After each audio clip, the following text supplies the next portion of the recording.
আসসালামু আলাইকুম প্রিয় দর্শক, বিস্তারিত সংবাদের শুরুতে জানিয়ে দিচ্ছি ফ্রেশ প্রিমিয়াম টি সংবাদ শিরোনামগুলো। শুরুতেই সংবাদ শিরোনামগুলো জানাচ্ছি। প্রস্তাবিত বাজেটে ঘাটতি থেকে যাবে 2,55,000 কোটি টাকা। বাড়ছে ঋণের উপর নির্ভরতা। এই বাজেটে ঋণ লক্ষ্য ধরা হচ্ছে 2,75,000 কোটি টাকা। এই বাজেটে অভ্যন্তরীণ আয় বাড়াতে চাচ্ছেন সরকার। লক্ষ্য ধরা হচ্ছে 5,41,000 কোটি টাকা। ঋণ নির্ভর, অদূরদর্শী ও বাস্তবায়নে অযোগ্য বাজেট, 12 দলীয় জোট। এতক্ষণ শিরোনামগুলি শুনছিলেন, এখন বিস্তারিত। দর্শক, ভিডিওটি দেখতে দেখতে এই চ্যানেলটি সাবস্ক্রাইব করে আমাদের সাথেই থাকুন, আর আপনার মূল্যবান মতামত কমেন্ট সেকশনে জানিয়ে দিন।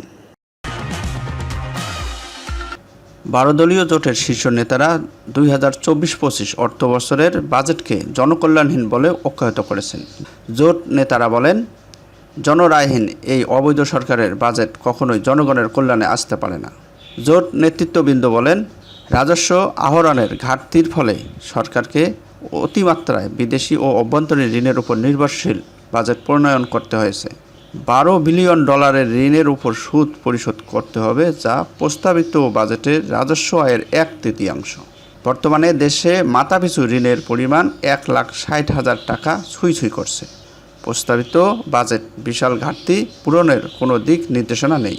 নেতারা আরও বলেন, ঋণ ও ঘাটতিভিত্তিক এত বড় বাজেট আগেও বাস্তবায়ন করা সম্ভব হয়নি, এবারও হবে না। আর্থিক খাতের সংস্কার ও দুর্নীতি, হরিলুটের অপ্রয়োজনীয় মেগা প্রকল্পের ব্যয় কমানোর কোনো উদ্যোগ এ সরকার গ্রহণ করেনি। 12 দলীয় জোটের শীর্ষ নেতারা বলেন, বেনজির ও আজিজের মতো মহা দুর্নীতিবাজ তৈরিতে ও পৃষ্ঠপোষকতায় এই অবৈধ দুর্নীতিবাজ সরকার কালো টাকা সাদা করার বিধান রেখেছে এই বাজেটে। জোট নেতারা প্রস্তাবিত বাজেটকে গরিবের পকেট কাটার বাজেট বলে আখ্যায়িত করেছেন। কুইক রেন্টালের ক্যাপাসিটি চার্জ বাবদ সরকার বছরে $3 বিলিয়ন ব্যয় করে থাকে। আওয়ামী লীগ ও লুটেরাদের পকেট ভারী করার লক্ষ্যে গরিবের পকেট কাটা হচ্ছে এই বাজেটে।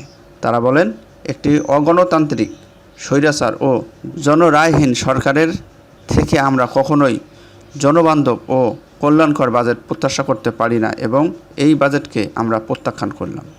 বিবৃতিতে স্বাক্ষর করেন জোট প্রধান জাতীয় পার্টির চেয়ারম্যান জনাব মোস্তফা জামাল হায়দার, জোটের মুখপাত্র বাংলাদেশ এলডিপির মহাসচিব শাহাদাত হোসেন সেলিম, জোটের সমন্বয়ক বাংলাদেশ জাতীয় দলের চেয়ারম্যান সৈয়দ এহসানুল হুদা, জমিয়াতে উলামায়ে ইসলামী বাংলাদেশ মহাসচিব মুফতি গোলাম মহিউদ্দিন ইকরাম, জাতীয় গণতান্ত্রিক পার্টির সহসভাপতি রাশেদ প্রধান, লেবার পার্টির চেয়ারম্যান লায়ন ফারুক রহমান, বাংলাদেশ কল্যাণ পার্টির চেয়ারম্যান শাহাবুদ্দিন পারভেজ, ইসলামী ঐক্যজোটের চেয়ারম্যান অ্যাডভোকেট আব্দুর রফিক ও বাংলাদেশ ইসলামী পার্টির মহাসচিব আবুল কাশেম।